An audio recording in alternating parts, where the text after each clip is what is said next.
In today's video, I'm going to teach you how to reset Facebook feed.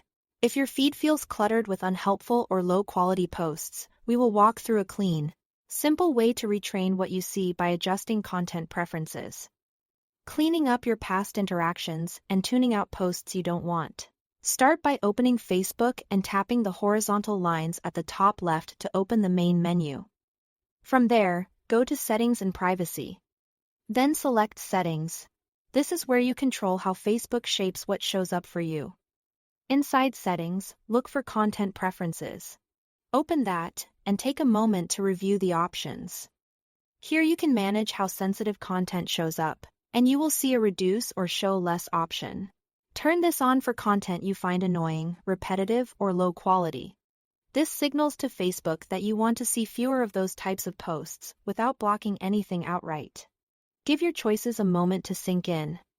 Your feed may not change instantly, but these adjustments start training the system right away. If you are unsure, start conservatively, then return later to fine-tune.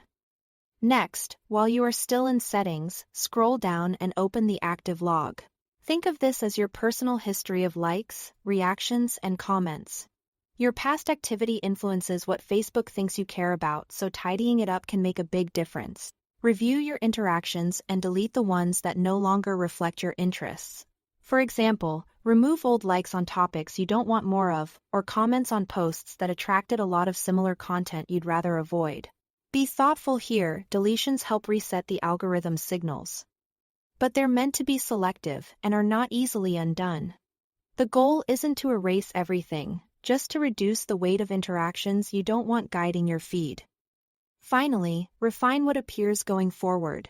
Open your feed, find a post from a person or page you'd rather not see. Tap the three-dot menu on that post and choose Unfollow or Snooze.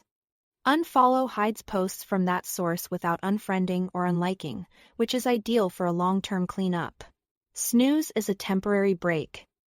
Useful if a page or person is just especially active right now. Use these tools whenever something unhelpful pops up. Each action helps shape a calmer, more relevant feed over time. Put these three moves together and you will steadily reset your Facebook experience to match what you actually want to see. Thanks for watching.